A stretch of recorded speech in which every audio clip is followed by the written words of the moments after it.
So how are these two concepts connected? The earth and the self through this conduit or this flow of sacredness. I should really be asking, how did these two get separated in the first place? That's the real question. As one of my late great teachers, the physicist philosopher David Bohm used to say, we make false unifications based on false divisions. The idea that the earth and the self are separate is actually a complete illusion on multiple levels, from quantum physics to ecology to spirituality. The sacred elements not only become our bodies and beings, they are our bodies and beings, literally and metaphorically. Through air, wind, we have our breath, our spirit. Every moment we breathe in earth, we breathe in that spirit into our bodies, the most fundamental thing that gives us life. This is why meditation practices, I believe, focus so much on the breath to remind us of that. The Maoris of Aotearoa, New Zealand, have a concept, te ha. This is the breath of life that we all share. Through the earth, through the soil, we have our flesh, we have our blood, carbon, hydrogen, iron, nitrogen. I could go on and on the periodic table. These earth elements, which are stardust, are in our physical beings. So sacred earth and sacred self are again united there through our tangible, most embodied physical flesh. Through water, we have, yes, our blood flowing through us like rivers, and we have our emotions. All those fluid, dreamlike, intuitive, dynamic feelings that we have is like the subtlety of water. You can see through it sometimes, other times there's reflections. So our emotional world is often connected to the sacredness of the water world on planet Earth. And through fire, we have our spirits, fiery spirits and passions and aspirations. So again, sacred earth, sacred self are tangibly, literally connected, not just metaphorically. When our rabbis say that the Torah is a tree of life, they're referencing in part this Kabbalistic notion of the tree of life. This tree of life that sees all of creation, that sees us as almost inverted upside down trees where the roots are in heaven and the earth is down here. And so all that is of the earth, whether it's flowers or fruit, whether it's food, whether it's the beauty of nature, whether it's physical pleasure, all that is of the fruit of earth is meant to draw us back to the roots. And so in a sense, the more embodied that we become, the more we are connected to God. And when we eat of the fruit, when we eat all food, we're told that we're supposed to bless. The Torah says that you will eat, you will be satisfied, and you will bless.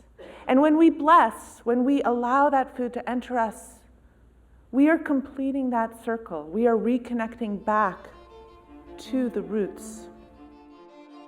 To me, what prompts me toward religion is the existence of the uncanny, the unexplainable.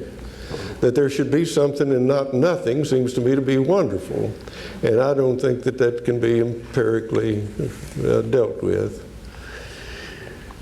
So I read somewhere that Buddhists believed that we have a moral obligation to all living beings. That is actually the first precept in Buddhism from the very earliest years, which is to ahimsa in Sanskrit, to cause the least possible harm to all beings. It's not an absolute prohibition against killing, but it says be aware of what you're doing, be conscious of what you're doing, and do as little of it as possible. I admired that, and I came back to that later and enlarged my sense of Buddhism with that. Mm-hmm. But I also was aware that Native American religions had a very strong sense of the importance of respecting non-human beings, and I also embraced unconsciously or consciously, but I mean naturally, The idea that the world was alive and that there was a spirit in things. So I became an animist. And I've been an animist all my life. That was one of the things I liked about Buddhism. They could tolerate animism. All religions are kind of like languages, that we're all saying the same thing, communicating to God in our own unique way.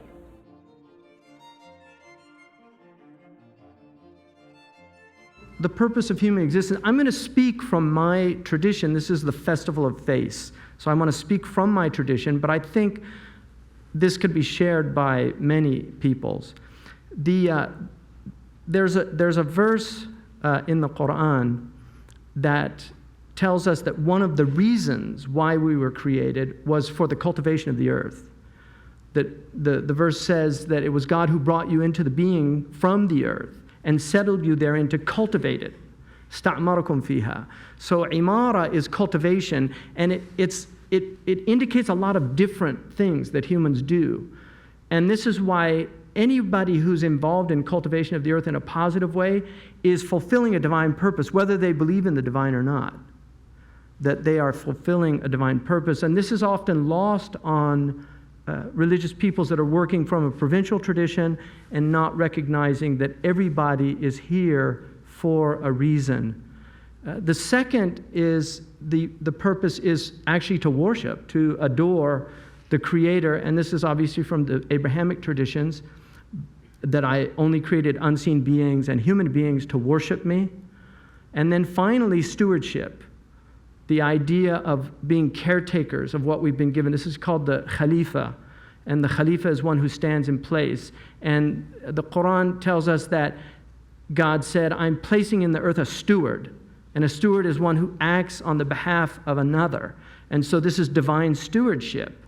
And then David, we're told in the Jewish tradition, that David, we have made you a steward over the land, judge fairly between people, do not follow your desires.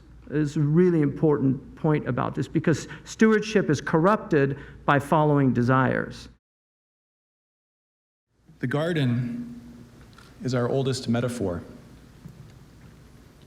In Genesis, God creates the first Adam from the Adamah, the human from the humus, and tells him to till and keep it, the fertile soil on which all life depends. Human from humus. Since World War II, as a result of excessive tillage and use of petrochemicals, we've managed to squander a third of our country's topsoil. With the combined challenges of climate change, peak oil, and the global food crisis, the balance of life on Earth is rapidly approaching a tipping point. In the ways that we grow and share our food, we have largely lost our connection with the Adamah. We have failed to live in the garden. Well, that's the bummer outer part of my talk, and I'm just going to get that out of the way right now, okay? I'm not going to stand here and bum you out for 45 minutes as people start creeping toward the door, right? No, I actually want to tell you stories of hope because I think that's where we need to look. I think we know enough now. We know enough of the damage we're doing. We know the causes. We know the whys and the wherefores. It's a matter of having the will to change, right? It's a matter of having the will to live into something better, into a more beautiful vision of the world. Dismas was in his early 20s. I asked him, I said, Dismas, why'd you come to the monastery? And he said, I'd studied academic theology at Notre Dame for 4 years. And he said, my faith was all from here up. It's all from my shoulders up. He said, I came to the monastery because I wanted to put the faith in my hands. He said, some questions can't be worked out intellectually. He said they need to be worked out bodily. And I love that idea that manual labor is a way that we can work out spiritual questions without actually cognitively being aware of that. Well, there's the issue of mystery and of our own limits. and of the, for me, inescapable sense that there are things that are real that I don't know. It's hard for us modern people to talk about this because we have got this idea of objective or absolute empirical truth, which I doubt.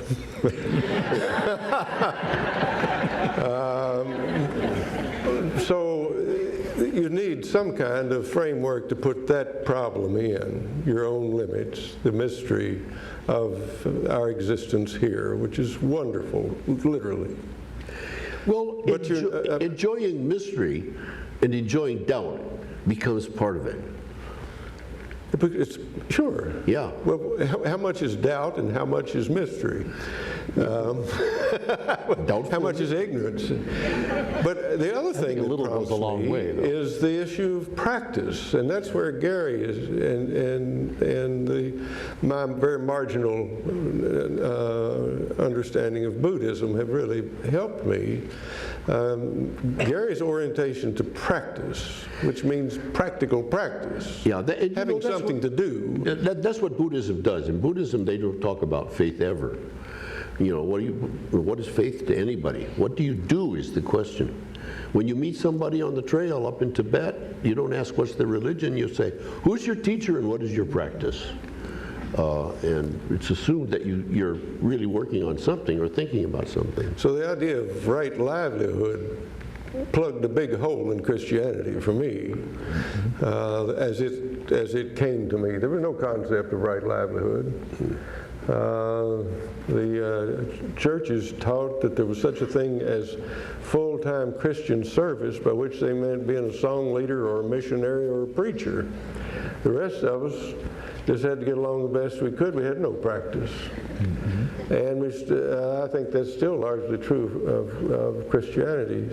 So I needed that idea of what right livelihood might be and what might be the standards by which it could be determined. And then I would go to ecology for that, as I think you would. Don't destroy your home, please. Leave something for the future. Leave something for the future, which doesn't exist either. We don't know.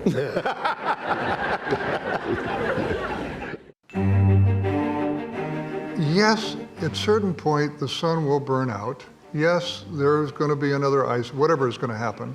At some point, there will be no more human species, probably, in some sense. Just looking at the world sort of in realistic, forget about, some sort of grand cosmological kind of view of things. So what is it, knowing that, and knowing that some of the religions talk about that a transcendental way of looking at things, that your heaven is going to be to come, and you just need to believe while you're here, and then you're going to get there. Or the old school caste system of India, which is you're born this way, you got to live this way, and not fight for any kind of change. But what I would have said to Gary, you are a Buddhist, and you know that your future is dependent on the quality of your present. And the quality of your present and the quality of your future depends on your compassion for others and the wisdom that you have to help the situation, whatever it is. In our case, we have a major situation that we have to, we need a level of fierceness, not just kind of soft spirituality, but a fierceness, like we had during the civil rights time, where you're going to stand up in that movie, I'm fed up and I'm not going to take it anymore. Right. Kind of fierceness. Because the level of change that's required is beyond most of our comprehension right now. How are we going to change our lifestyles? Right. To simplify so that we're not putting that tremendous pressure on the earth that we've been doing. So how do you do that? Unless you have a really strong inner core that really sincerely believes that and knows that the future of the earth, knows that your future happiness, the happiness of your children, the happiness of all of your people to come, depend on your commitment now to make a change in your life, to use love, to simplify, and to create an internal practice, whether it comes from Christian or Sufi or Hindu, or whether you're spiritual but not religious or spiritually independent, to find that within, to anchor you so that you can make the kind of changes that we all need.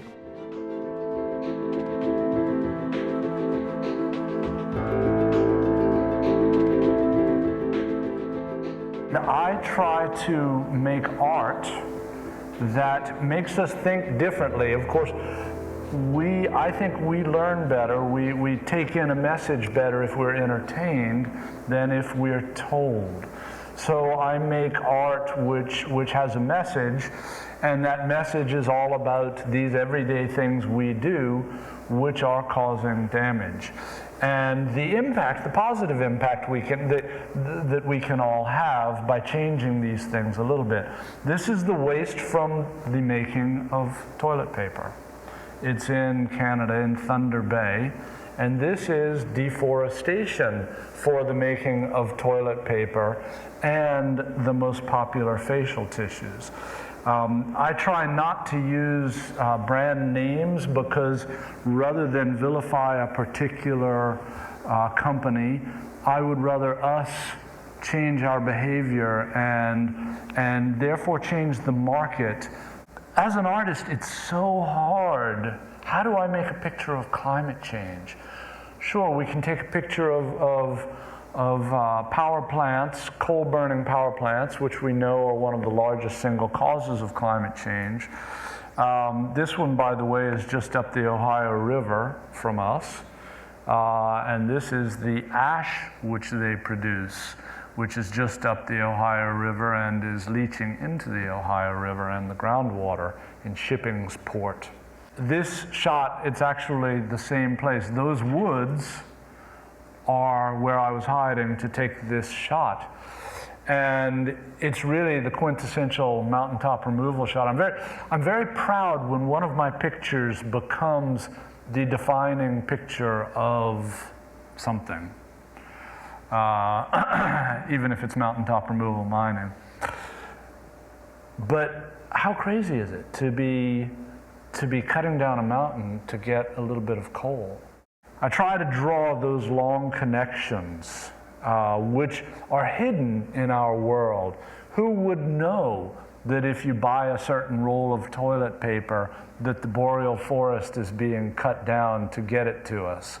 It's not, no one tells us that, and why would we know unless we're crazy enough to actually dig into the facts?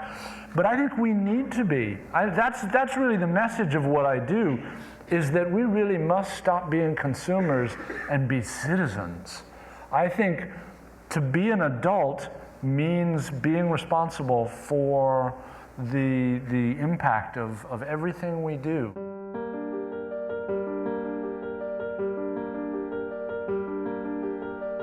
What are the roots of this crisis? At the heart of it is the modern doctrine of the consumer. Now, what's interesting to me is that the consumer in Old English meant the devil. He was called the consumer because he consumed the souls of people. And consumption was a name for the wasting disease in the 19th century. It's what killed people slowly. I've lived in cultures where they recycle everything because it's just simply that's what they do. When I lived with the Bedouin, they use everything. Literally, they don't throw away anything. I want to point out, in traditional cosmology, what happens inside of us happens outside of us. If you want to know why the oceans are acidic, it's because we're becoming acidic. Literally, we are becoming acidic. The world manifests our states, and that's why knowing our states is so important. Because how we are, how we behave, what we do, all of this is going to be reflected in the world. The macrocosm can only reflect the microcosm. And so the acidosis of the oceans is related to the acidic levels that are happening. People are moving away from the natural state, which is an alkaline state, and moving towards an acidic state. And this is what happens when by 2050, 1/3 of Americans will have diabetes at current rates. And if you look, there's a relationship between carbohydrates and hydrocarbons. There's a relationship chemically. So you're dealing, what we're using, oil is like sugar. We're giving the earth diabetes. It's becoming acidic. Our soil is becoming acidic, and our oceans are becoming acidic because we're using cheap energy. Sugar is a very quick energy for our bodies. Oil is a very quick, easily digested energy for our machines and for heating our homes. And so this results in this acidic state. And this is what diabetic acidosis is related, as far as this is my belief, that it's related to the acidic state of the planet. At every level, people are trying to keep up with the next level.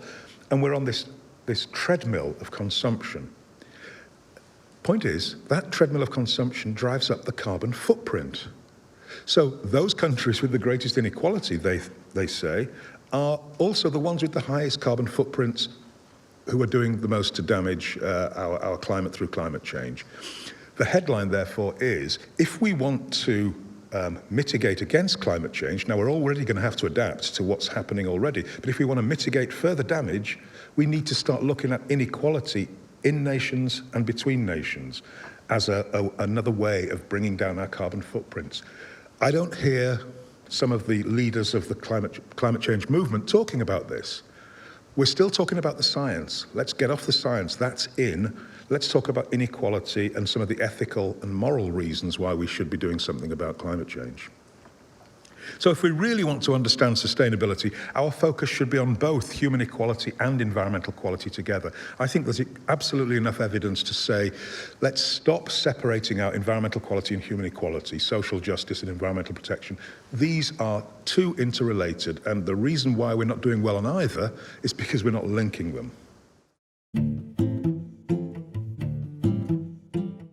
One of our friends who comes to Bioneers who speaks is actually Iroquois Six Nations from Canada, Oki-Simini Forest, but she has been living and working in Chiapas with the Mayan people for about the last 30 plus years.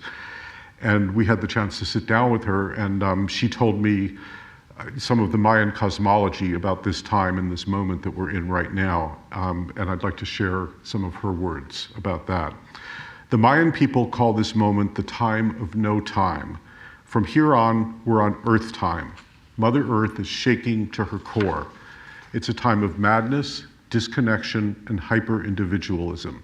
It's also a time when new energies are coming into the world, when people are growing a new skin.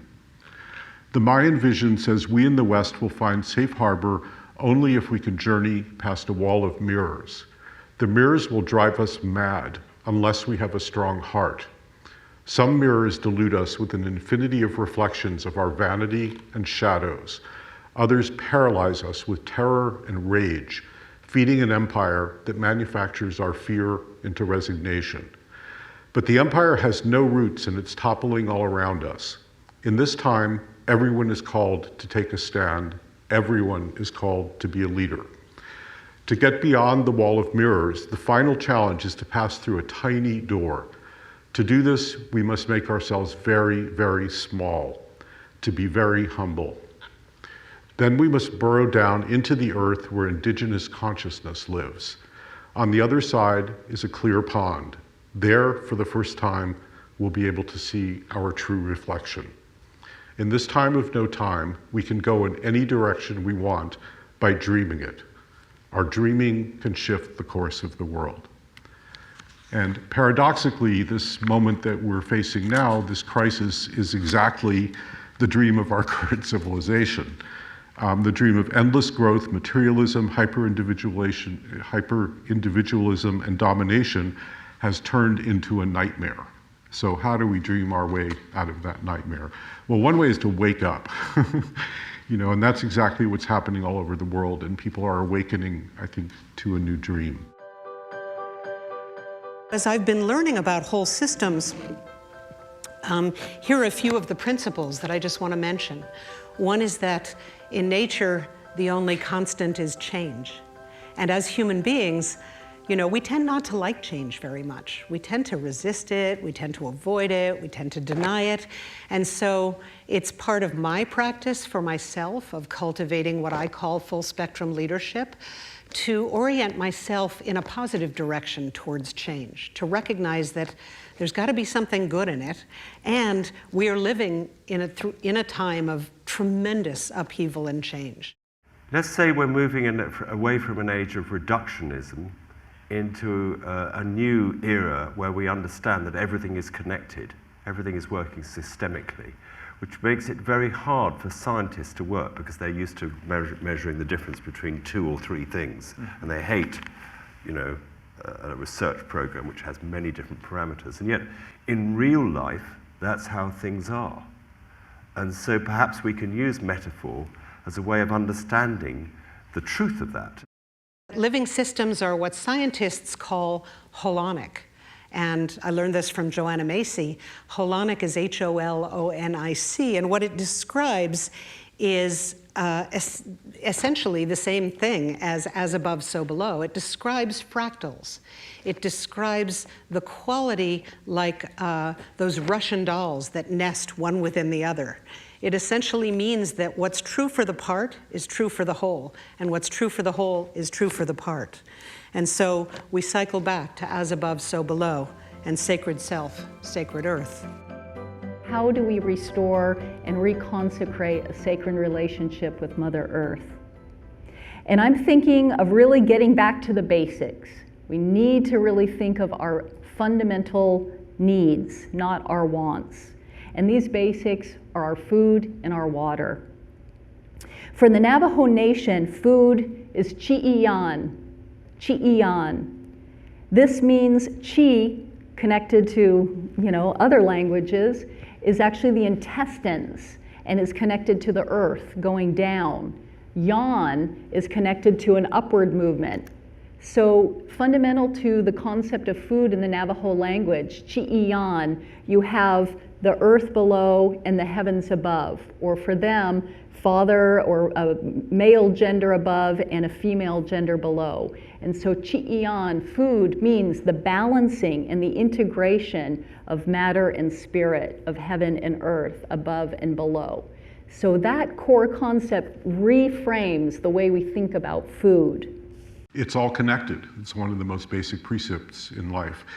And so you have to solve the whole problem. You can't silo these things. We've got the science. We know what we need to do. We have the science of sustainability, but we're not doing it. And that's where the social science, the psychology, sociology, anthropology comes in. And this is, the point about climate change. We are hooked on the debate about science. Climate change isn't about science, it's about psychology. It's about our addiction to a way of life. We're addicted to oil. That's the problem. And so if we're addicted, we need the psychologists to help us come down from this addiction if we're going to deal with climate change. It's not about science. We know what to do, we're not doing it. Thank you. There's been a dramatic decline in the soil carbon bank. And it now turns out that the soil is the largest reservoir of carbon on the planet. It exceeds the rainforests, the oceans, everything. And it is the only area where, if we changed our farming practices on a large scale, we could actually re-lock up some of the CO2 that's currently in the atmosphere back in the soil. That approach is being applied in Egypt on a very large-scale program called the SECHEM project, where they are making composts and restoring desert soils to incredible productivity simply by using very sort of modern composting techniques based on ancient principles and introducing soil organic matter, which holds water and just primes the sort of ecological cycle.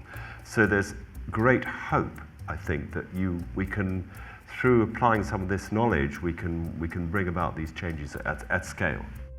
You will never know how absolutely fascinating mushrooms and fungi are until you meet Paul Stamets, but there was a huge spill of diesel fuel near his little farm up in Washington State. They brought in all the bioremediation companies to have at it. They gave them each a cell of dirt about 20 feet square, contaminated with diesel fuel. And what Paul did is he inoculated the pile with the spore from oyster mushrooms that you would buy and eat with gourmet mushrooms from the store. They all came back about 6 weeks later, and one by one they're ripping the tarps off these things, and the stench of hydrocarbons is overwhelming. If they were working at all, it was very, very slow. And then they get to Paul's, right? And they rip the tarp off, and it is blanketed with oyster mushrooms, some of them 2 feet in diameter. They tested the flesh of the mushrooms, they tested the soil, essentially no trace whatsoever of diesel left. That's only the beginning. The story gets even better. So what then happened was the mushrooms started to decay. Worms and maggots came in to eat the mushrooms. Birds came in to eat the worms. The birds brought seeds on their feathers, and within a matter of weeks, this dead, contaminated dirt turned into an oasis of fertility. You don't actually need an engineer, you need a gardener, right? I mean, this is something that we talk about citizen science. This could be done globally, and it's unlike a Superfund site, it doesn't take hundreds of millions or billions of dollars. It takes very little money and mostly some people power and some knowledge. We're aiming to paint a picture of hope, and that is, I think certainly what motivates you every day is all that can happen in the face of these great challenges. That you're very optimistic, actually. I would say, is that true? I think, the truth is we don't know what's going to happen, and all we can do is to try to serve in the best way we can through our practical efforts in life, with perhaps a higher purpose, mindful of a possible higher purpose, and then the results are not in our hands. But I think if enough people are aligned in this, there's no limit to what could be done, and we simply don't know what's going to happen next. But it seems to me that this idea of service, to try to do the right thing, it's striving really, isn't it? It's what one needs to, what one's strivings are in life, and those strivings are in the right direction, and they're against some of the bad stuff that we're all worried about now. I love that idea of service. I think that what we're talking about, what you're talking about, certainly as it relates to the metaphor, it's quite simple. I mean, we were just given meditation instruction an hour ago, and it's remarkably simple on the one hand. The doing of it requires a little bit of, let's say, dehabituating or letting go of old habits, which is the practice, right? The practice of sort of focusing and concentrating and really in many ways letting go of the old habit of, in this case, a case of meditation, clinging on to our thoughts, and in a sense, retraining ourselves to have a new habit of just being able to be present.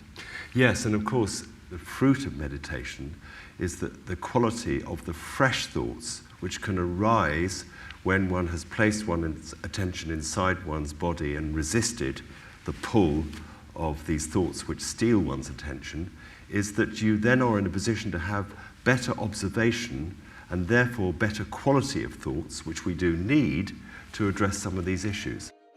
Contemplation is the response to a call from him who has no voice, and who yet speaks in everything that is, and who, most of all, speaks in the depths of our own being.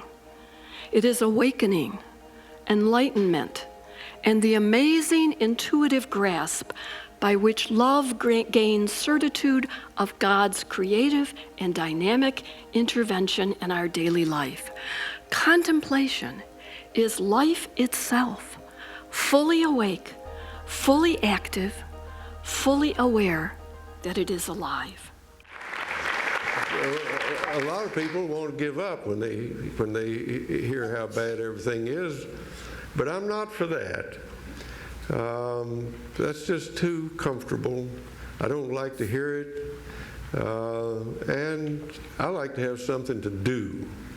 So I would like to continue to do my work the best I can, enjoy it, which I do. The world is still full of beauty, and there's still many acts of real goodness taking place all around. And so there's a lot to live for. But I will say that I don't think you ought to be an environmentalist. I'm so tired of that word environment. I would like you, if you can, to show me where the line can be drawn between an organism and its environment. I don't think the line can be drawn. I think it's useful in certain college courses to talk about an organism in its environment. But that's completely hypothetical and wrong. The environment is in you. It's passing through you. You're breathing it in and out. You and every other creature. So we've got to have a better way of talking about it. Environment is the surroundings, and we're not surrounded. We're in it. There's no way to get away from it. That's the comedy of it. There's a verse in the Quran that says that we elevate those who do not want to sow corruption in the earth or to be elevated. And this is what we have to remember as a species, that we have people in this world that remind us of who we really are.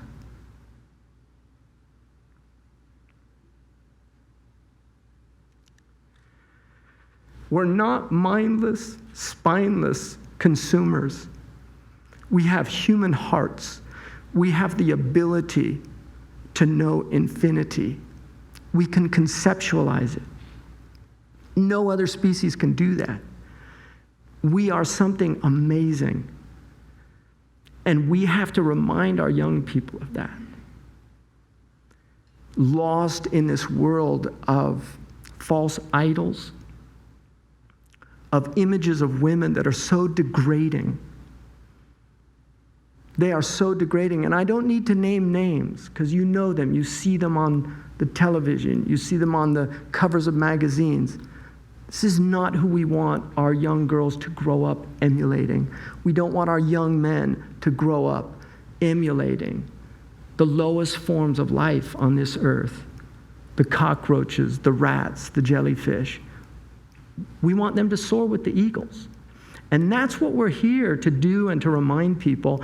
And that's why, as far as I'm concerned, as religious people, the religious leadership, we have failed so dramatically. We have failed our young people. We have the halo effect, and then we have the clay feet syndrome. They don't see people walking their talk. They don't see people living it. They don't see the gift of sanctity in their beings, in their presence. And that's what we need to remind ourselves, that we have to become these people.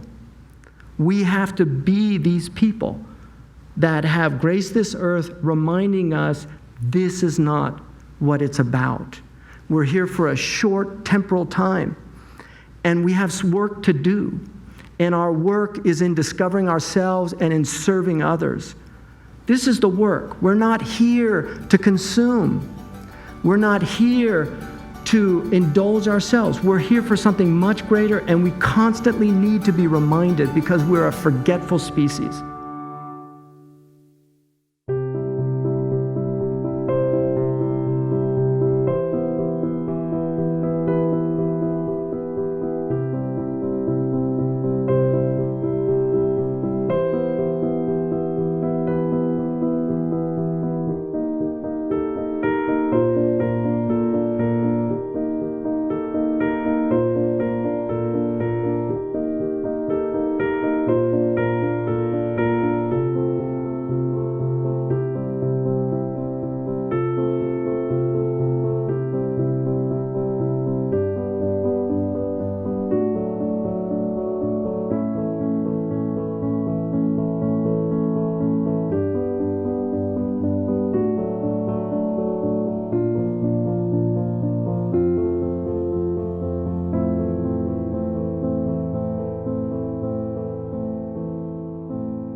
The sacred comes out when we are compassionate people.